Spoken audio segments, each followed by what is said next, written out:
자, 여러분, 로마서 11장 28절 이후 이 30절 이후는 하나님께서 9장부터 11장까지 통해서 주신 유대인과 이방인의 구원 문제 종합 결론이라고 했습니다.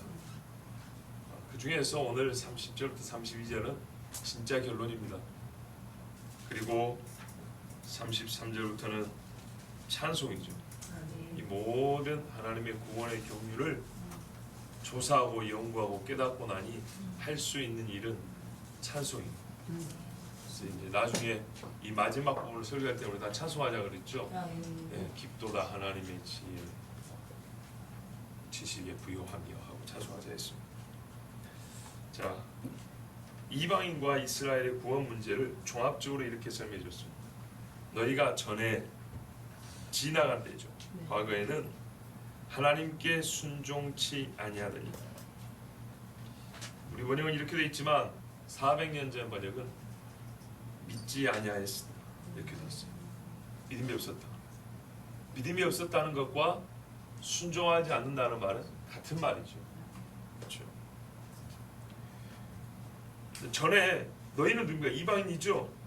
우리가 순종하지 아니하는 자들이었어요. 에베소서 2장에 보면 잘 나와 있죠. 본질상 진노의 자식. 그렇죠? 이렇게 나와 있습니다. 별로 재미가 없죠.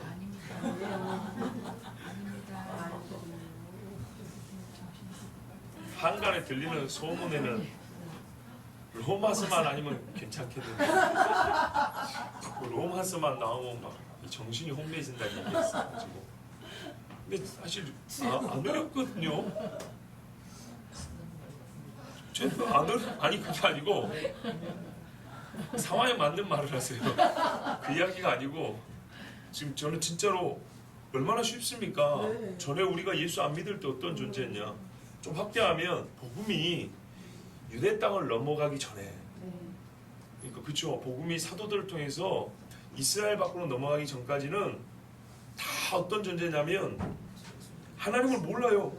믿을 근거가 없어. 원래는 에노스 때부터 다 여호와를 부르고, 아니죠, 아담의 후손이니까 다 불러야 되는데 이게 이제 신앙을 다 잃어버려가지고 하나님을 알지 못하게 됐어요. 노아 홍수 이후에 또 부채꼴 모양으로 인류는 퍼져나갔죠. 근데 거꾸로 깔때기 모양으로 하나님을 아는 자의 비율은 이렇게 줄었다니까요. 8식구가 5식구가 100%잖아요. 함의 족속부터 떨어져 나기 시작했죠. 인구는 늘어나는데 믿는 사람 수는 늘지만 전체에 비하면 비율이 낮아지죠. 100%에서 90%, 80% 이렇게 떨어지면서 아브라함 때가 아니까 거의 그 집밖에 없어요. 아브라함이 며느리 얻으려고 저기 바단 아람으로 종 보냈죠. 그때까지만 해도 나홀의 성이라서 동생 집이란 말이죠. 그때까지만 해도 그 집에 가면 믿음의 딸을 얻을 수 있었어요. 근데 나중에 한 세대 후에, 물론 애를 늦게 낳았기 때문에 한 2세대쯤 갔다 와야 되지만, 야곱 때 봐보세요. 야곱 때 하면 그 리브가의 오빠 라반인데 라반이 무슨 짓을 하는가 보세요. 완전 달라졌죠. 그 다음 세대 가면 없어져 버려요. 거기가 이스라엘을 치고 또 치는 아람이 아람. 아시겠죠? 아니 이 아람을 얘기하는 게 아니고 바단 아람, 그 동네 이름이 그래요. 생각해보세요. 바단 아람이니까 그가 나중에 국가 이름이 아람이라고요. 아브라함의 형제가 살았던 동네가 나중에 아브라함의 후손을 치는 아람 국가의 뿌리라고요.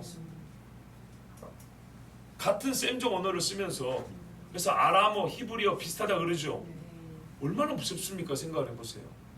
하나님이 아브라함을 불러주지 않았다면 아브라함이요 갈대아우르에서 떠났는데 하란이 바로 거기거든요. 하란이 바다라는 거기거든요. 거기 머물러갖고 또 있으려고 그랬는데 하나님이 거기서 네 본토 친척 아비집을 떠나라 그랬다고요. 거기 아비집에 있어 놓으니까. 거기 안 따랐고 아브라함이 거기 계속 있었으면요 믿음의 조상 못 되는 겁니다. 이스라엘은 없어요. 자, 이렇게 우리가 하나님의 부르심이 아니었으면 아무도 구원을 못 받습니다. 근데 하나님께서 아브라함을 부르셨어요. 그러고 나니까 거의 새까맣게 된 세상에 아브라함의 후손을 통해서 다시 빛을 비추기 시작했죠. 아멘. 그때 상황을 얘기하는 거예요. 그때 상황에 우리는 성경에 말해 너희는 어둠이더니 우리를 빛 가운데로 인도하셨다 그랬죠. 어둠이었어요. 그리고 표현을 여러 가지 하죠. 죄에 사로잡혀 있었다. 마귀의 종로로 됐다. 마귀 자식이다. 그렇죠? 그리고 진노의 자식이다. 하나님 앞에 진노받을 수 없는 이렇게 얘기를 합니다. 그때 우리의 속은 뭐냐면 순종치 아니하더니 이 말이 뭐냐면 의지적 거역입니다. 하나님을 의지적으로 거역하는 삶을 살았습니다.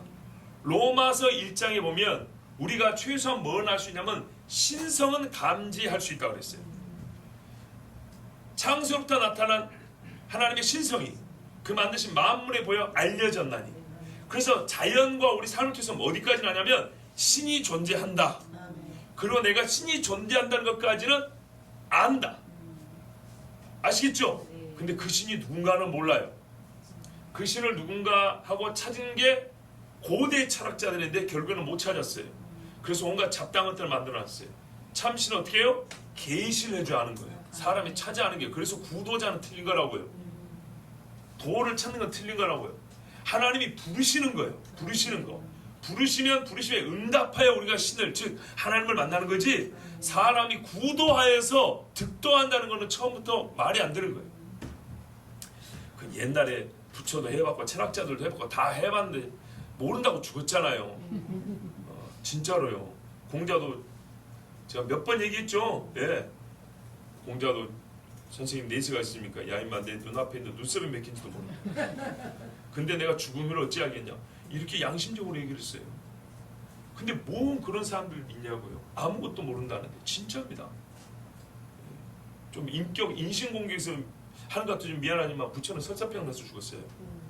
네? 무슨 뭐 유은혜라고 뭐 산득도라고죠.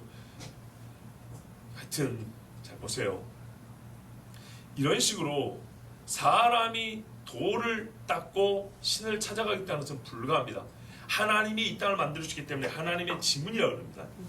표현상 하나님의 흔적이 남아있기 때문에 우리는 적어도 신성은 감지하나 그 신성, 신의 속성을 보여주는 그 신이 누군지는 계시해 주지 않으면 알 수가 없습니다. 그래서 우리는 다 원래 어둠 속에 있었어요. 하나님이 아브라함을 비롯해서 믿음의 사람들을 불러 일으켜 주시고 그들 통해서 하나님이 계시다는 말씀을 주시고 이 말씀을 쭉 전해주니까 우리가 듣고 알았다고 시편 78편에도 그렇게 되어 있다고요. 그리고 늘상 말하자면 이게 바로 기독교 교육 정신이라고. 우리가 들어서 아는 바요 우리 후손에게 전하는 바라. 이렇게 되어 있다고요. 신명기 32장에도 그랬습니다. 옛적 일, 역대 일을 알고 싶으면 네 아버지에게 물어봐라. 그가 내게 이를 것이요 그가 내게 가르쳐 주리라. 이랬어요. 자 보세요. 우리는 불순종, 곧 의지적으로 거역하는 삶을 살았던 사람들이었어요. 그런데 그때에 무슨 일이 있었냐면 이스라엘의 이 문법상 좀 문제가 있어요. 요즘에는 의를 애라고 그냥 막 문법 파괴라고 합니다. 이렇게 써버리는데 원래는 의라고 써야 되죠. 이스라엘의 순종치 아니함으로. 아시겠죠? 이 애는 보통 처소부사라 그래요. 장소를 나타내는 말이에요 원래. 우리 길 위에 소리교회는 누가 문법하게 그 문법도 모르고 목사가 지어놨다 이런 소리 하는데 그게 아니고 물컵이 어디에 있어요? 강단 위에 있죠. 처소, 장소를 나타내는 말이라고요. 애라는 말이 다른 뜻 있지만 그런 뜻이에요. 처소부사를 해요. 어떤 물건이 있는 소재지를 나타내는 거예요. 탁상 위에 있다, 안에 있다, 밖에 있다. 전부 다 A자가 붙죠? 그 말이에요. 하나님의 소리는 어디 있냐? 길 위에 있다는 거예요. 길바닥에 깔린 것도 아니고 길 밑에서 나온 것도 아니고 길 위에서 바울이 들은 것처럼 그런 말입니다. 그러니까 여기는 애가 번역하는 분들이 좀 실수한 것 같고 이스라엘의 순종하지 않냐면 또는 이스라엘이 순종하지 않냐면 순종의 주격이 누구냐면 이스라엘이다. 아시겠죠? 불순종 아니지. 그렇죠. 불순종이죠. 이 불순종의 주인이 누구냐면 이스라엘입니다. 근데 보면 둘 다 순종 안 했죠. 둘 다 순종을 안 했는데 우리가 어떻게 해요? 긍휼을 입었대요. 긍휼을. 이걸 어떻게 설명할까요? 반복해서 말 안 해도 다 안다니까 이제 안 하랍니다. 왜냐하면 다 얘기한 거거든요. 얼마나 많이 얘기했으면 이게 무슨 뜻인지. 11절 12절 보면 알잖아요. 그러므로 내가 말하노니 저희가 넘어지기까지 식조하였느뇨 그럴 수 없느니라. 저희의 넘어짐으로 이 순종하지 아니함이죠. 구원이 이방인에 이르러 이스라엘로 시기나게 함이니라. 저희의 넘어짐이 세상의 부요함이 되며 저희의 실패가 이방인의 부요함이 되거든. 하물며 저희 충만함이래요. 이 앞부분이잖아요. 저희의 넘어짐, 저희의 실패가 우리의 부요함이 되고, 그쵸? 세상 사람들이 주님을 알고 구원하게 됐다. 이 말씀이 정리된 게 바로 이 한 절입니다. 앞에서 길게 설교했던 것, 그리고 길게 기록했던 이 말씀의 한마디 요약입니다. 그 다음에 31절 보세요. 이와 같이 똑같은 방식, 똑같은 원리에 의하여 이 사람들이 순종하지 아니하니, 이 사람들이 누구죠? 이스라엘이죠. 이스라엘이 순종하지 아니하니 이는 너희에게 베푸시는 긍휼로 이제 저희도 긍휼을 얻게 하려 하심이라. 지금부터는 어쩐다고요? 우리에게 베푸신 긍휼이 그들에게 가려 함이라 그랬어요. 자, 요 이야기는 우리가 수없이 반복이 들었기 때문에 제가 그 내용을 반복하진 않는데, 요 본문의 구조 안에서는 한번 설명이 필요해요. 왜냐하면 앞에 전에가 있고 이제가 있고 또 31절에도 이제가 있어요. 요 말들을, 즉 시제를 나타내는 말이죠. 보통, 그죠? 때를 말하는 거라고, 때를. 근데 요 말이 지금 덧붙여져 있기 때문에 여러분 이해가 필요해요. 무슨 말이냐면 앞에 긴 이야기를 요약을 하려니까 이렇게 시간을 나타내는, 때를 나타내는 말이 들어가게 됐어요. 요 때를 나타내는 말이 몇 마디 쏙쏙 들어가니까 한마디로 요약이 된 거예요. 아시겠죠? 그러니까 요거를 우리가 주목해서 좀 볼 필요가 있는데, 보세요. 전에 뭘 기준으로 전이라는 얘기일까요? 어느 정도 앞이라는 얘기인가요?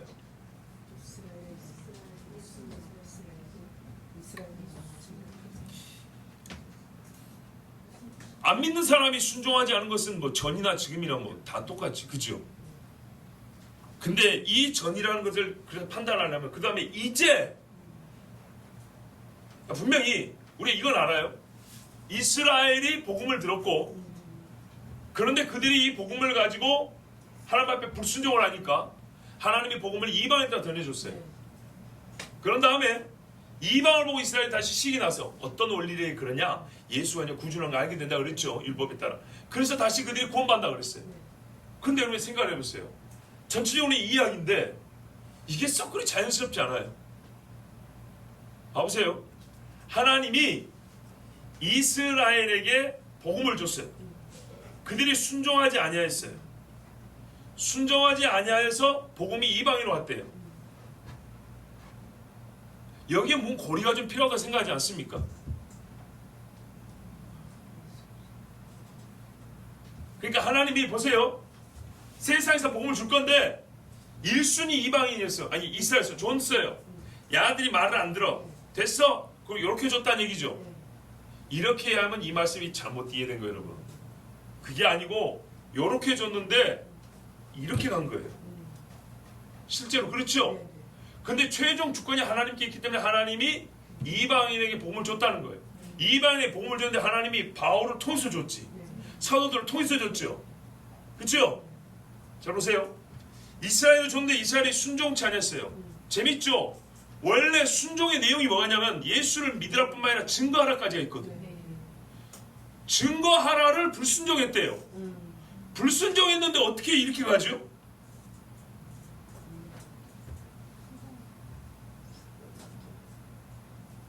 그렇죠.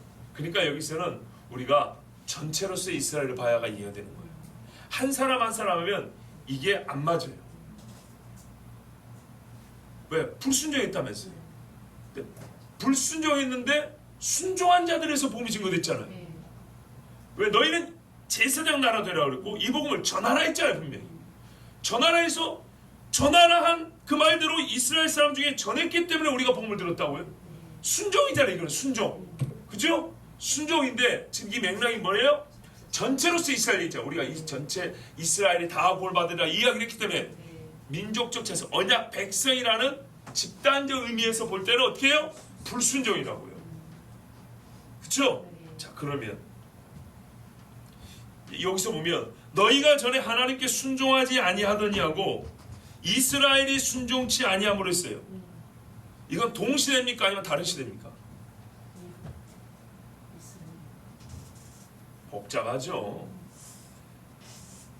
쉬운 줄 알았더니 이래서 로마서 가볍다 그랬구나. 어쩔 수가 없어요. 바울 선생이 이렇게 써놨기 때문에. 이걸 무시하고 읽을 수는 없잖아요. 전에, 이제, 이게 어느 때를 말하는 거죠. 근데 이 전에가 이스라엘도 순종하지 아니하고 이방인 나도 순종하지 아니한 때라며. 같이 순종하지 아니하던 때라며. 그럼 어느 때를 말하는 거예요? 광야 시대 얘기한가요? 기가 막혀버리죠. 그렇죠. 봐보세요. 이 전에 지나간 때라고 말하는 것은 이 맥락 안에서는 저기 아브라함 때를 얘기하는 게 아니에요. 광야 시대를 얘기하는 게 아니에요. 왜냐하면 불순종과 그 불순종에 따라 역설적으로 복음이 이방으로 증거되는 일이 함께 일어난 그때를 얘기하고 있는 거예요. 광야 시대 때는 이스라엘이 불순종했지만 그것 때문에 하나님이 언약을 이스라엘 사람들 중에 순전한 몇 사람을 통해서 이방으로 이렇게 막 사도들처럼 퍼져나게 하지 않았어요. 아시겠죠? 그러니까 지금과 같은 바울 당시와 같은 사도들이 지금 복음을 들고 이방으로 나가는 이 때를 얘기하는 거예요. 이 때를 기준으로 전이라고 얘기하는 거예요. 아시겠죠? 그러면 그 이전에 전체로서 이방인들은 항상 하나님을 몰랐고 이스라엘은 이 약속을 받아서 예수 그리스도를 이제 받았기 때문에 자기도 예수를 믿고 예수를 전해야 되는데 안 전했던 거예요. 거기서부터 결정적인 사건이 벌어지잖아요. 그죠? 이해가 안 됩니까? 그냥 불순종하면 시대에 막론하고 항상 불순종이 항상 불순종. 지금 이스라엘도 불순종이고 그때 이스라엘도 불순종이고 아브라함도 말 안 듣고 애굽에 꾸역꾸역 내려가고 야곱도 그 나쁜 자고 항상 불순종이라고요. 근데 여기서 지금 말하는 어떤 기준점을 말한 것은 뭐냐면 우리가 지금 하나님이 율법에 한 의가 나타났노라 하고 이 의로 말미암아 우리가 하나님 앞에 뭐예요? 긍휼을 입고 구원을 받게 됐잖아요. 요 이야기를 지금 하고 있는 중이에요. 곧 예수 그리스도를 얘기하고 있는 중이라고. 아시겠죠? 그러니까 이방 사람들은 처음부터 아담 이후부터 약속을 다 몰라요. 그리고 항상 불순종하는 시대에 살았어요. 그죠? 근데 이 타이밍에 하나님이 그들도 다 구원하려고 이스라엘에게 예수를 보내줬어요. 예수를 보내줬으니까 어떻게 해야 돼요? 이 양반들이 정말 복음을 전해야 되죠. 근데 예수를 죽여버렸어요. 최고의 불순종. 그리고 이방인들 복음도 안 전해. 그래서 하나님이 어떻게 해요? 그때를 깨뜨렸어요. 근데 이것도 참 중요합니다. 그들이 불순종하자 우리 주님이 깨뜨려서 그들이 결국에는 순종은 순종인데 그들의 불순종 때문에 순종을 하게 됐어요.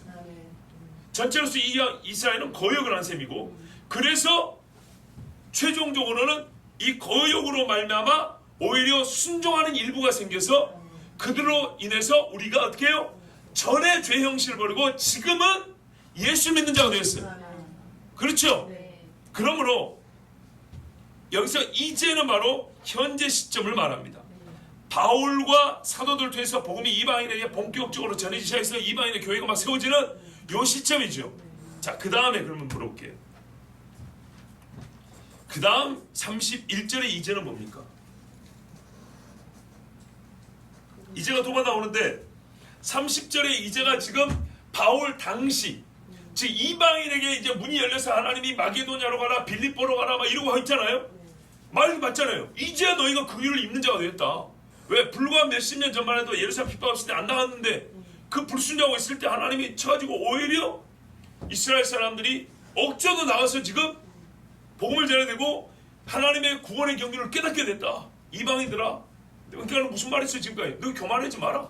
너가 잘나서 그런 거 아니야. 그랬죠? 이게 하나님의 구원의 경륜이다 지금 수없이 들었죠? 자, 그런데 그 다음에 누구 차례라고요? 이제 이스라엘의 구원 차례인데 이스라엘도 이제 해버리면 어떻게 하냐? 그럼 이스라엘 지금 다 믿어야죠. 그죠? 아니 이제가 바울 당시라면서 어떻게 되죠? 요한복음을 들은 분들은 아는데요. 이제가 우리가 보통 두 가지로 씁니다. 하나는 now 지금 시방이라는 뜻으로 즉 시제를 표현합니다. 시제. 아시겠죠? 때를 말하는 거예요. 근데 또한 이제라는 말은 어떻게 되냐면 지금부터 또는 앞에와의 사건의 전환. 자, 이제 우리 뭐 하자 이게 무슨 말이에요? 지금까지는 A를 했는데 지금부터는 B 하자 이러죠. 국면의 전환을 할 때 이제라는 표현을 쓰고 지금부터라고 말을 할 때 이제라는 말을 씁니다. 그러므로 여기는 31절에 이제는 현재라는 말이 아니에요. 보세요. 현재 일어나고 있는 일은 이방인이 지금 구원을 얻고 있는 일이에요. 이방인의 구원이 증거된 거예요. 그런데 요 일로부터 새롭게 시작된 새로운 국면이 또 하나 시작된 전환된 국면이 있을게 뭐냐면 이스라엘이 구원 얻을 문이 지금 열리기 시작한 거예요. 그것이 때가 지금은 아니에요. 지금은 아닌데 이스라엘이 구원을 하면 이 조건이 성취돼야 돼요. 아시겠어요? 각도가 꺾일 결정적 조건이 하나 성취돼야 되는데 그게 이방인의 구원이에요. 이게 시방 현재 이방인에게는 구원이 증거되고 복음이 증거해서 그들이 구원을 얻고 있어요. 아시겠죠? 이게 이방인은 현재 주어지는 복인데 결과로서 그런데 이 이방인이 구원을 얻는다는 이 사건이 이후에 있을 이스라엘의 구원을 얻기 위한 조건의 조건. 그렇게 이 조건이 성취됐기 때문에 이제 뭐만 남았다고요? 이스라엘의 구원만 남았다고. 이제라는 의미가 어떻게 달렸는지 아시겠죠? 오케이, 두 번 말하지 말아 그러더라고요. 자, 좋습니다. 그런 의미로 생각하시면 이와 같이 똑같은 패턴과 원리에 의해서 이제 이 사람들이 순종치 아니하니 이스라엘 사람들이 계속 순종치 아니하는 가운데 있었죠. 옛적에 우리처럼 이러고 있는데 이는 너에게 베푸시는 긍휼로 어떻게 했어요? 우리가 아무것도 없이 왔죠. 그 긍휼로 이제 저희도 긍휼을 얻게 하려 하십니다. 이거는 근데 앞으로 있을 일이에요. 하려 하심이라. 근데 그게 어떻게 장담할 수 있냐고요? 너희에게 복음이 전해졌잖아. 하나님이 이걸 결정적 조건으로 삼았는데 이 결정적 조건이 현재 이루어져 있잖아. 그러니까 반드시 그렇게 돼. 아멘. 이게 하나님이 이스라엘과 이방인을 전체를 구원하는 하나님의 구원 방식이에요. 아멘. 그런데 요것도 이미 앞에 나왔지. 25절 26절 보세요. 형제들아 너희가 스스로 지의 땀을 명쾌하여 이 비밀을 너희가 모르기를 내가 원하지 않으니 비밀이니까 어려웠어요. 비밀이니까 원치 아니하노니 이 비밀은 이방인의 충만한 수가 들어오기까지 이스라엘의 더러는 완악하게 된 것이라. 그리하여 온 이스라엘이 구원을 얻으리라. 아멘. 이렇게 이제 된다는 거예요. 자, 또 하나 우리가 볼 것은 뭐냐면 앞에는 많이 안 나왔던 말인데 전체를 요약하기 위하여 많은 말을 짧게 요약하기 위해서 선택된 단어가 하나 있어요. 긍휼입니다. 긍휼. 복음을 말하는데 앞에 은혜, 자유, 그렇죠? 뭐 의 이런 표현을 쓰는데 이번에는 긍휼이라는 말씀을 가지고 전체의 하나님의 구원 사역 은혜를 요약해 줍니다. 예전에 우리는 하나님의 긍휼을 모르는 사람이고 입지를 못했습니다. 근데 긍휼을 입었다는 거예요. 그리고 이스라엘도 앞으로 긍휼을 얻게 된다는 거예요. 우리에게 베푼 똑같은 긍휼로. 자, 그러면 여기서 이제 질문이 있어요. 긍휼을 얻는다는 것이 곧 구원을 받는다는 뜻입니까? 전체 요약을 해보세요. 9장부터 11장까지가 반드시 하나님께서 긍휼을 베풀면 다 구원한다는 그런 말을 하고 있습니까? 이것도 긍휼을 어떻게 우리가 이해하느냐에 따라 다르죠. 개인적으로 하나님이 딱 집어서 끄집어 내버리는 긍휼이냐, 아니면 누구에게나 다 들을 수 있도록 공개된 복음으로서 긍휼이냐, 이건 다른 이야기죠. 이 땅에 긍휼이 지금 하나님 내려주고 있습니까? 내려줬죠. 조선반도에 하나님의 긍휼을 엄청나게 쏟아부으셨죠. 그러나 각 개인별로는 긍휼을 입은 자가 있고 입지 못한 자가 있죠. 이삭 집에 하나님의 긍휼이 있죠. 그렇지만 에서와 야곱은 다르죠. 네. 한 가지 있어요. 여러분에게 그 이스라엘 문제에 관해서 하나의 팁을 드리고 싶은 게 있는데, 그게 뭐냐면 우리는 전통적으로 틀린 건 아닌데 좀 부족분이 있어요. 너희의 믿음에 부족한 것을 채우려 함이라. 바울이 데살로니 교회 했죠. 그래서 드린 말씀이에요. 이스라엘을 둘러싸고 이스라엘을 치고 죽이고자 하는 족속이 그 뿌리가 어디입니까? 보통 에서하고 이스마엘 족속이라고 그러죠. 틀릴까요, 맞을까요? 일단은 맞아요. 틀린 건 아니죠. 그런데 우리 하나 빼먹은 게 있어요. 뭔데요? 에돔 족속. 에돔? 에돔이 에서인데 집사님 어디 가서 그러지 마세요. 요거 편집해 주세요. 에돔이 에서예요. 자, 누구냐면 아브라함의 후처 그두라. 우리는 이스마엘과 이삭만 생각하거든요. 근데 성경 봐보세요. 후처 족속에서 누가 나온가? 이 사람들이 이스라엘 역사에서 이스라엘을 핍박하고 멸치시고 애쓴 인간들이 나옵니다. 여기서 이스라엘을 대지하는 족속은 그래서 크게 세 족속입니다. 이스마엘, 에서, 아브라함의 후처인 그두라의 족속입니다. 이방 사람은 빼놓고 아브라함 허리에서 난 자들 중에 요걸 빼놓으시면 안 됩니다. 일단 요거는 정말 본 설교하고는 뭐 직접 상관없지만 정말 중요한 사항이기 때문에 일단 좀 말씀을 드린 거고요. 자, 보십시오. 그런 사람들도 이사야에 보면은 긍휼을 입어서 느바요, 게달의 장마, 이게 이스마엘 자손들이거든요. 그 사람들도 하나님 앞에 제사 드려오고 제사 삼다 했으니 하나님의 긍휼이 엄청나게 큰 겁니다. 자, 일단 그럼 긍휼이 과연 그 자체 구원이냐 아니냐, 왜 이게 중요하냐면 32절을 이해하기 위해서 이 질문이 필요하기 때문에 한 겁니다. 32절 보세요. 32절은 진짜 최종 결론입니다. 모든 구원받은 사람에 대하여 딱 한마디 이렇게 말합니다. 하나님이 모든 사람을 순종치 아니하는 가운데 가두어 두심은 모든 사람에게 긍휼을 베풀려 하심이로다. 자, 여기서 어감은 너무 좋잖아. 그런데 긍휼을 구원으로 봐버리면 모든 사람이 구원을 받는다가 돼버리죠. 그래서 이 긍휼은 구원 자체는 아니에요. 그러나 제 말이 다 옳진 않아요. 왜냐하면 긍휼이 구원과 동일시된다고 해서 긍휼을 베푼다고 다 구원받는다는 게 아니에요. 베푼다는 말도 이해를 어떻게 하냐에 따라 달라져요. 베푼다. 경험하게 하는 것이냐 아니면 직접 그가 받아들이게 하는 것이냐. 아시겠죠? 그러니까 긍휼을 베풀려 하심이라 구원을 주려 하심이냐 아니냐.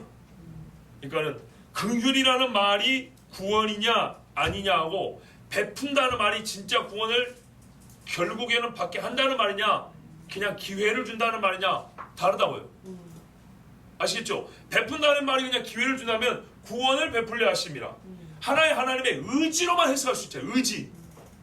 하나님이 그랬잖아요. 하나님의 뜻은 이것은 이 모든 사람이 구원을 얻는 것이니라. 그런다고 모든 사람이 구원을 얻습니까? 아니죠. 아니라. 이걸 신학적으로 하나님의 의지를 이렇게 구별하긴 하는데 하여튼 베풀려 하심이라는 것은 뭔가를 주겠다는 의지예요. 이 주겠다는 의지인데 이 준다는 의지가 반드시 유효적으로 그 사람에게 작동을 하는 것이냐, 작용을 일으키는 원함이냐, 아니면은 그 사람이 기회를 얻을 수 있도록 접할 수 있도록 하겠다는 원함이냐. 근본적으로 하나님이 우리가 심판받기를 원할까요? 구원받기를 원하죠.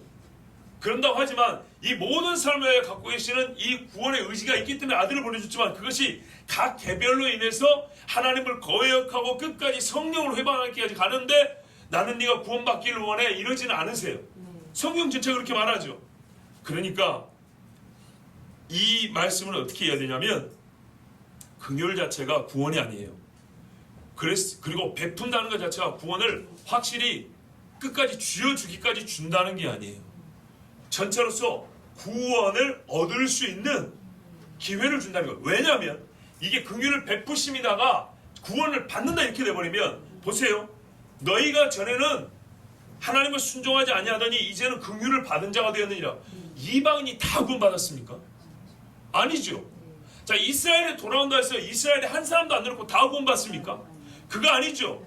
무슨 말이냐면 긍휼을 이미 받은, 제가 항상 성경할 때는 성경이 아직도 하나도 성취되지 않은 다 미래형이라면 우리는 확인할 수 있는 게 없는데, 성경이 예언해놓고 이미 성취된 역사가 있다고요. 이해되시죠? 저번에 예수님이 주는 그리스도시요 살아계신 하나님의 아들이신다는 신앙 고백 때문에 내 교회를 세우리니 했단 말이죠.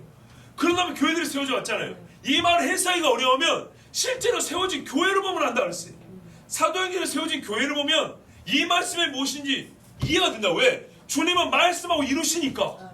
그 이루어진 걸 보면 그 말씀이 무엇인지를 오히려 더 정확하게 해석할 수 있다고 그랬어요. 너무 쉽잖아요. 그렇죠? 그렇죠. 예수님이 그랬잖아요. 기도를 했죠. 요한복음 17장에. 기도를 제자들 위해서 얼마나 많이 했습니까?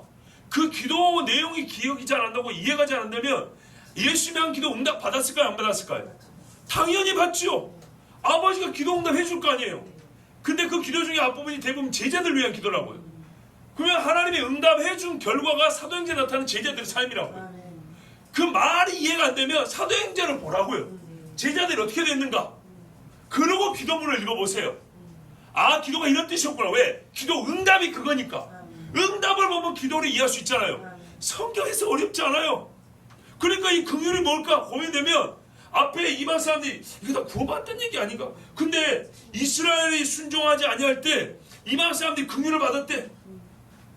그러면 그때 긍휼을 받은 이방인들이 다 예수를 믿었냐? 천만에요. 극소수 극소수. 아, 그러니까 그래서 긍휼을 입었다는 얘기가 100% 한 사람도 안 빼놓고 구원받는다는 뜻은 아니구나. 왜? 실제로 긍휼을 입은 사례가 있잖아요. 2000년 동안 이방 교회 역사가. 맞습니까? 예, 맞죠. 그러면 나중에 유대인들이 긍휼을 입을 때는 무슨 말이에요? 그들 중에 한 사람도 안 되놓고 다 예수 믿는다는 말은 아니에요.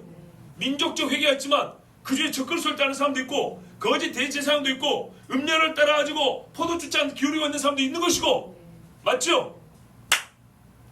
그러나 우리 디모데전서에 보면 하나님의 말씀이죠. 하나님의 뜻은 이것이니 모든 사람이 구원을 받는 것입니다. 제가 주소를 잘못했나 지금 헷갈리는데 하여튼 그런 말씀이 있어요. 너희 경건이기도 하고, 자, 하나님이 모든 사람을 순종치 아니하는 가운데 가둬두시면 모든 사람의 긍휼을 베풀려 하심이로다. 이 말을 어떻게 하라고요? 절대로 모든 세계 사람들이 한 명도 안 빼놓고 다 구원받는다는 뜻으로 받아들이면 안 됩니다. 이건 하나님의 의지의 표현입니다. 원함의 표현이라고요. 원함의 표현. 구원을 주고자 한다. 이건 원함의 표현입니다. 그리고 여러분, 이제 여기서 진짜 중요한 구원의 방식인데요. 정말 놀랍습니다. 뭐냐면 순종치 아니하는 가운데 가두어뒀다네요. 아이고, 이스라엘이 자기들의 죄로 순종치 아니한 게 아니라 하나님이 가둬놨구나. 그럼 왜 우리를 지옥에 던져? 하나님 탓이지? 이런 의문이 생길 수 있습니다. 여호와의 의로우심이라는 제목에서 또 이야기를 했었죠. 성경에 보면 곳곳에서 하나님의 의와 하나님의 이 오름에 대하여 의문을 가질 만한 말을 성경이 합니다. 우리 같으면 난처한 질문이 들어올 것 같은 말은 안 하겠는데 성경은 해버려요. 왜냐하면 그게 사실이니까. 이 말을 해석하는 게 이제 정말 중요한데요. 모든 사람이 구원 얻는 보편적이고 일관성 있는 하나님의 구원 방식, 구원 원리를 얘기해주고 있어요. 예수의 대속, 그거를 지금 얘기하는 게 아니고 순종과 불순종의 메커니즘 안에서 우리를 어떻게 구원하냐는 얘기예요. 자, 이스라엘이 불순종할 때 오히려 이방인에게 복음이 증거됐죠. 자, 이것만 생각하시면 됩니다. 이 32절 말씀을 보면 언뜻 하나님을 비판하고 싶어하는 사람들은, 그러니까 하나님이 죄를 창조했구나, 하나님이 사람들로 하여금 죄짓게 만들었구나, 죄를 못 벗어나게 했구나, 이렇게 말할 수 있습니다. 그게 아닙니다. 이 말의 뜻은 하나님이 죄를 만들었다는 얘기가 아니고 하나님이 죄를 통제한다는 뜻입니다. 자, 조금만 설명 들어보세요. 하나님께서는 죄까지도 하나님의 목적에 기여하고 하나님의 목적을 이루는데 도움이 되도록 사용할 수 있고 또한 그렇게 사용하셨다고 말한 겁니다. 여러분은 목사 당신이 하는 얘기 자체는 우리가 동의를 하는데 그 말이고 본문의 뜻인가? 라고 의문을 가질 겁니다. 그렇죠? 저쪽에 계신 분들. 그렇죠? 본문이 그런 뜻인가? 그러니까 원론적으로는 알겠어. 맞아, 하나님은 죄도 쓰시지. 그런데 32절 본문이 그 이야기라는 건가? 가둬뒀다는 말이 그런 뜻인가? 그렇습니다. 어떤 방식으로 하냐면 하나님은 우리를 어떻게 긍휼로 이끄시냐면 이 말이 그 말이에요. 죄에 가둬둔다 그랬죠. 죄와 불신을 더 악화시켜버립니다. 더 악화시킴으로써 우리에게 긍휼을 베푸신다는 겁니다. 예를 들면 바로에게 한 일을 생각해 보시면 됩니다. 내가 바로의 마음을 강팍해 하고 나의 표징과 나의 이적을 애굽 땅에 많이 행하리라마는 바로가 너희를 듣지 아니할 것이다. 바로는 본시 악한 자지만 하나님이 그가 그 악에서 못 나오게 가둬버린다 그랬어요. 마음을 계속 굳게 만든다 그랬어요. 분명히 출애굽기는 여러 번 반복이 되어 있습니다. 또 이 바로의 사건과 똑같지는 않지만 우리가 함께 생각해 볼 말씀은 뭐냐면 로마서 5장인데 율법이 가입한 것은 범죄를 더하게 하려 함이라. 아마 이 본문을 수업할 때 자세히 말씀드렸겠지만 오늘 이 주제에서 32절을 푸는 데서 한번 같이 생각해 보세요. 율법이 대한 것은 죄를 더하게 하려 합니다. 우리를 어때요? 죄가 덕적지 달라붙게 있게 하려 합니다. 죄를 못 벗어나게.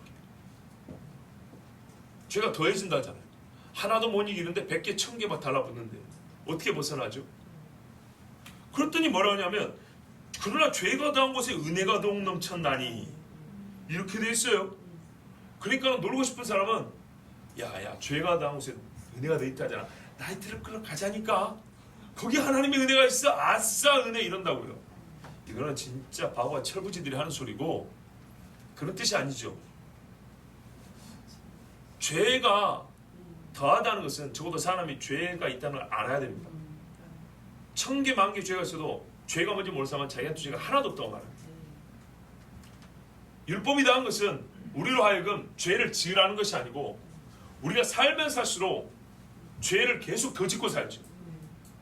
자연 상태에서 우리는 계속 죄를 더 짓습니다. 더 악하게 됩니다. 이것을 율법은 깨닫게 합니다. 그럼 어떻게 해요? 나에게 내 스스로 물론 하나도 안 되지만 진짜 감당할 수 있는 1만 달란트 빚진 것 같은 죄가 이렇게 쌓여있음을 알게 됩니다. 그러면 하나님 앞에 우리는 누굴 찾는다고요? 예수님을 찾는다고요. 이게 이제 율법의 기능인데 그렇게 되기 위하여 깨닫게 해주는 것은 뭐냐면 죄에 있음이라고 했습니다. 죄가 무지하게 많다. 근데 이것이 율법은 죄를 더하게 한다 했어요. 더하게 하는 죄를 짓게 하는 게 아니고 죄가 있다는 것을 알게 하는 겁니다. 근데 여러분 이걸 정적으로 보시면 안 돼요. 정적으로 보면 안 되고 생활의 현재로 봐야 돼요. 율법을 내가 알아요. 그리고 오늘 하루를 살았어요. 율법을 알아야 한 달을 살았어요. 율법을 알고 1년을 살았어요. 율법이 죄질한 건 아니지만 율법이 함께 있는데도 1년 지나면 내가 죄가 많아질까요? 적어질까요? 저거 더 많아지죠. 예, 제임스 댄이라는 신학자가 이렇게 말했어요. 하나님의 필연성은 인간의 모든 자유에 스며들어 인간의 모든 자유를 지배한다. 하나님께서는 죄를 그의 목적에 복종시킨다. 그러나 죄는 하나님의 목적에 있어 부수적인 요소가 아니다. 굉장히 어렵죠? 그죠? 한 번만 더 말씀드릴게요. 제가 얼마나 쉽게 말하는지 아시겠죠? 엄청 어렵잖아요. 한 번 더 읽어드릴게요. 미리미리 눈 뜨고 한번 들어봐요. 무슨 말인가 이해 한번 해봐. 하나님의 필연성은 인간의 모든 자유에 스며들어 인간의 모든 자유를 지배한다. 하나님께서는 죄를 그의 목적에 복종시킨다. 그러나 죄는 하나님의 목적에 있어 부수적인 요소가 아니다. 앞에까지는 대충 이해하되 뒤에 죄는 하나님의 목적에 있어서 부수적인 요소가 아니다는 말은 이해하기 어렵죠.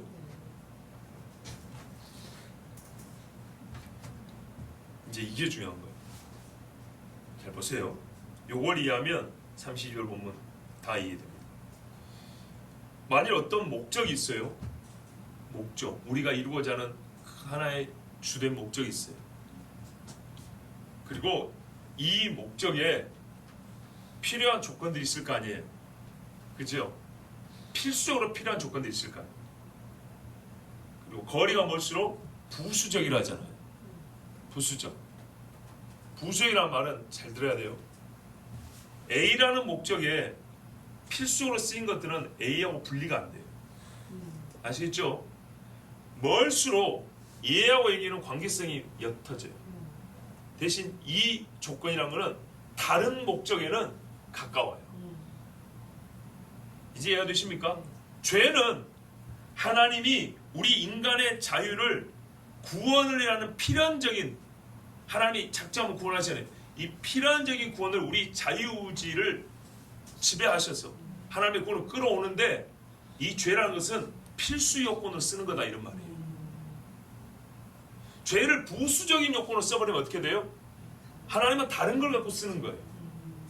그러면 이 죄라는 건 어떻게 해요? 하나님의 구원과는 거리가 먼 또 다른 목적에는 필수적으로 쓰이게 돼요. 강력한 힘으로. 하나님의 구원과는 다른 거의 대등적인 그런 레벨에서 다른 힘을 작용하는데 쓰인다고요. 근데 하나님이 이거를 어떻게 해요?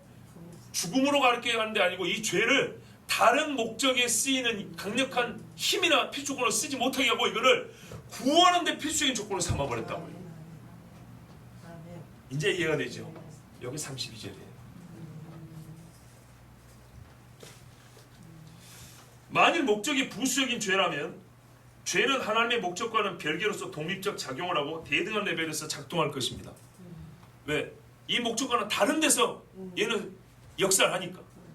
그러나 하나님의 유일한 목적을 위한 필수적인 요소라면 죄는 그 자체로서 하나님의 뜻을 방해하거나 목적을 실패시키지 못합니다. 이 목적의 필수적인 요소로 하나님이 죄를 딱 삼아버렸어. 이야, 어려운 말이지만 하나 이해하고 나니까 은혜가 커지죠. 그런 거예요.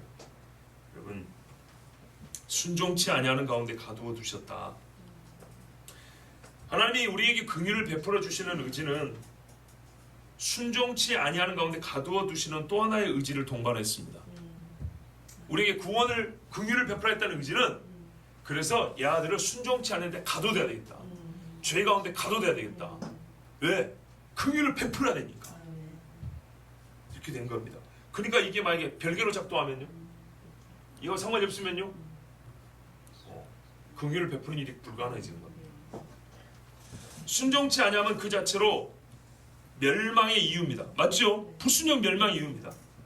그러나 하나님은 이것을 긍휼을 얻는, 조금 더 말하면 긍휼을 얻는 내로부터 나오는 조건이 아니고 긍휼을 받아들이는 문, 받아들이는 그릇으로서 이 순종치 아니함을 사용하셨어요. 그러므로 우리가 보는 구원 역사를 32절은 포괄적으로 보여주는데요, 제가 정리를 해서 이제 풀어 설명해 볼게요. 모든 인간은 타락을 했습니다. 역사를 보면 타락한 인간은 죄가 커집니까 작아집니까? 타락을 한 것이 죄인이 됐으면 죄인이 계속 살고 죄가 있는 세상에 계속 굴러가기 때문에 여기서는 죄가 계속 발생하므로 무조건 필연적으로 죄는 커지게 되어 있습니다. 가만둬도 죄는 커집니다. 하나님은 근데 그 가만둔 상태에서 타락한 자유의지가 계속하여 발생하고 확대하여 이 땅을 가득 채우는 죄를 그대로 내버려 두지 아니하시고, 그죠? 그 죄를 짓는 우리 인간의 자유의지, 타락한 자유의지를 그대로 내버려 두지 아니하시고 자유의지의 성질이나 능력을 변화시켜서 스스로 하나님을 찾고 믿게 하는 것이 아니라, 이게 중요합니다. 보세요. 타락하고 우리의 자유의지가 타락을 해버렸죠. 그러니까 어떻게 해요? 이걸 그대로 놔두면 계속 죄를 만들어내죠. 계속 죄를 만들죠. 그러면은 계속 상황으로 가는 거 아닙니까? 이걸 막으려면 어떻게 해요? 이거를 바꿔야 되겠죠. 그렇죠? 이거를 뜯어 고치면 죄를 그치겠죠. 근데 하나님의 방법은 우리의 자유의지를 뜯어 고치는 식으로 죄를 막지 않아요. 죄를 안 짓고 사망에 가게 하지 않아요. 어떤 방식이면 하나님의 방식은 이걸로 구별 잘해야 돼요. 우리 인간으로부터 나지 않은 하나님의 은혜를 우리에게 주세요. 긍휼을 베풀어 준다고. 아시겠어요? 하나님, 그러니까 우리가 은혜라는 것은 나로부터 남자고 외부로부터 오는 힘이라는 거예요. 구원의 힘이 외부로부터 온다는 거예요. 하나님으로부터 온다는 거예요. 이게 하나님은 우리의 자유의지를 변화시킨 게 아니고, 처음 구원 받을 때 자유의지를 변화시킨 게 아니고, 이 썩어빠진 자유의지를 가진 인간에게 구원 얻을 은혜를 담은 진짜 하나님의 구원의 선물을, 이걸 그냥 본문대로 긍휼을 할게요. 긍휼을 우리에게 주신다고요. 요거를 받으면 구원을 받는 것이지, 자유의지 자체가 바뀌어가지고 이제부터 죄에 앉아야지, 이제부터 하나님의 뜻대로 살아야지, 이래서 구원을 받는 게 아니에요. 그런데 아까 말하기를 한 목사 당신 그랬잖아. 하나님이 우리 자유의지를 통제하시고 지배하신다고. 그쵸? 이게 무슨 말이냐면,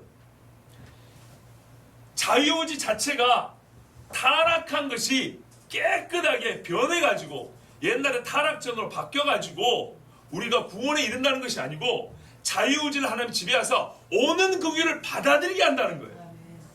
그런 의미에서 우리의 자유의지를 지배한다는 얘기예요. 이해가 되십니까? 실제로 우리 구원받은 거 봐보세요. 왜냐하면 예수 그리스도를 믿고 구원을 받았는데, 그걸 받아들였는데도 불구하고 이 못된 타락한 자유의지에서 또 죄 짓는 일이 많지요. 자유의지 자체를 손질을 해가지고, 타락한 본성 자체를 손질해가지고 옛날에 아담식으로 돌린 게 아니라고요. 그래서 너는 이제 부품 교체했으니까 구원받았어, 이렇게 말하는 게 아니고, 요 상태에다가 하나님부터는 긍휼을 우리에게 부어줬다고요. 그런데 우리가 이 타락한 마음이 계속 거부를 하잖아요. 거부하죠. 하나님의 유일하게 부르신다는 것은 이 자유의지가 어떻게 하면 자유의지가 선하게 바뀐 게 아니고, 어느 정도로 하나님의 컨트롤 안에 들어가냐면, 그러니까 이걸 꼭 알아야 돼요. 자유의지가 변해서 내가 변해서 구원받는 게 아니라고, 구원받으니까 변한 거예요. 그러니까 요 긍휼을 받을 수 있도록 우리의 마음을 하나님이 열어주신다 그러잖아요. 너희가 부음받은 것을 우리가 받으니 이러잖아요. 요렇게 지배를 하신다는 거예요. 자, 그리고 나서 어떻게 돼요? 긍휼이 와서 우리가 구원을 받으면 성령께서 우리의 마음을 이제 그때 다듬어 가시죠. 조금씩 우리 연대를 훈련해 가시죠. 그래서 우리의 속사람이 하나님의 형상으로 계속 변해가고 자라가는 거예요. 성경에서 그래서 자라간다는 표현을 쓰고, 변화를 받으라는 표현을 쓰고, 성숙해 가라, 어른이 되어가라, 장성한 자가 되어가라, 이렇게 표현을 쓰는 거예요. 아시겠죠? 만약 이것이 아니면은 처음부터 자유의지 자체가 확 바뀌어버렸다면 그런 표현을 쓸 수가 없습니다. 주여. 자, 그래서 이 일을 위하여 하나님께서는 역설적으로 인간이 자기 자유로 더 큰 악에서 나오지 못하도록 가둬 두신다는 겁니다. 그 인간이 자기 자유의지로 죄를 아는 경우도 있어요. 내가 지금 잘못했지, 그런데 못 나오겠어요. 그걸 알고, 아, 내가 이러면 안 되지 하고 내 힘으로 한번 나가보지. 그러면 어떻게 할까요? 하나님의 구원이 필요합니까? 안 되고요. 그거는 최종적으로 구원이 되지도 않아요. 잠시 소위 사람하는 개과천선일 뿐이지. 그런데 이 알면서도 나오지 못하는 가운데 있을 때 밖으로부터 내려오는 정말 하나님의 놀라운 핵번치 같은 긍휼이 이렇게 빡 부어지면 그때 왕창 깨지면서 하나님 앞에 나오게 되는 것이죠. 예, 사람은요 타락한 본성상 죄를 지으면 지을수록 더 큰 악에 빠집니다. 이건 자연상태 그대로 둬도 그렇게 됩니다. 그래서 빼도 박도 못하는 지옥 자식이 됩니다. 근데 하나님은 바로 그 쓰레기 같은 그것을 사용하신다는 거예요. 잘 보시면 어차피 죄에 갇혀 살아요. 어차피 죄에 갇혀 사는데 그 갇힌 상태를 하나님이 쓰신다는 거예요. 왜? 긍휼이 긍휼되게. 우리 앞에 있잖아요. 은혜가 은혜되게 하려 함이라 그랬죠. 그래서 하나님이 외면적으로는 동일하게 보이는 점점 더 타락, 더 큰 죄라는 외면적으로 똑같이 보여요. 똑같이 보입니다. 겉으로 보기에는. 그렇지만 겉으로 보이는 이 똑같은 죄의 갇힘이라는 이 수단을 통해서 구원하고자 작정하시냐는 거꾸로 긍휼을 받게 하시고 죄인을 죄에서 끌어내 주시는 겁니다. 그러니까는 동일한 현상, 겉보기로는 동일한 현상 이면에 우리 하나님의 두 가지 목적성이 있고 누가 이 일을 주관하느냐의 차이가 있는 겁니다. 그러니까는 마귀는 지옥 자식대로 점점 더 죄에 갇히게 하고 하나님은 구원하고자 한 사람을 긍휼을 입게 하려고 죄에 갇히게 하는 경우가 있다 이 말입니다. 근데 경우가 있는 정도가 아니라 사실상 우리는 모두가 그랬다고 보면 돼요. 아닌데요. 저는 엄마 뱃속에서부터 예수 믿고 태어났는데. 우리가 지금 이건 전 인류사를 얘기한다 그랬죠. 그렇죠. 오늘 어제도 말씀드렸지만 조선반도가 곰새끼 숭배하던 나라 아닙니까? 그렇죠. 수많은 귀신을 숭배했던 나라입니다. 자기 스스로 하나님을 찾았습니까? 그렇지 않죠. 자기 스스로 이 속에서 막 이 선한 것들이 나가지고 훗날 예수 믿고 변한 사람만큼이나 변해가지고 이제 우리가 하나님 앞에 나갈 수 있게 됐다 그렇게 되었습니까? 그렇게 된 거 아니죠. 그렇게 된 거 아닙니다. 여러분, 저는 제가 여기다가 뭐라고 생각하면요, 이 종의 입술에 우둔함을 여기까지밖에 설교하지 못함을 용서해 주시길 바랍니다. 써놨어요. 제가 로마서 11장에 마지막 찬송 앞에까지 하나님이 이스라엘과 이방인의 구원에 관해 주신 모든 말씀은 사실 오늘 여기까지로 마칩니다. 분명히 더 깊은 것이 있을 겁니다. 더 많은 것이 있을 겁니다. 조금 더 예리하게 구분해야 될 것들도 있을 겁니다. 저는 여기까지입니다.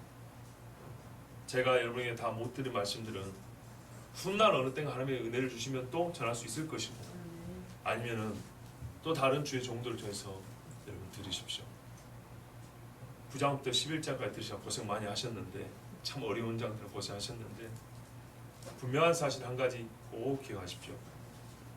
우리는 타락한 본성으로 말미암아 다 죄를 짓고 그 죄가 계속 쌓여서 결코 죄의 사슬에서 벗어나지 못하고 다 지옥에 던져질 사람입니다.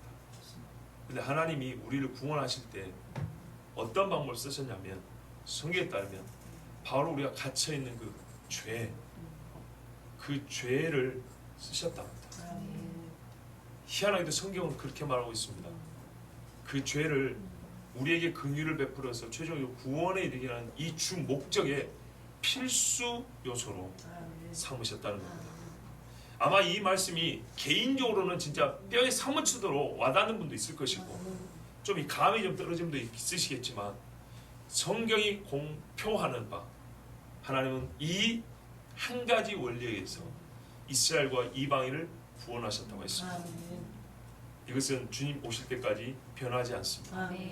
항상 모든 사람이 어떻게 구원을 받는가 그리고 내가 어떻게 구원을 얻는가를 생각할 때 이 말씀을 기억하시고 주의 긍휼한 마음으로 죄인들을 향하여 복음도 전하고 기도하여서 진짜 하나님 백성으로 인도하는 은혜가 우리에게 있기를 바랍니다. 기도하겠습니다.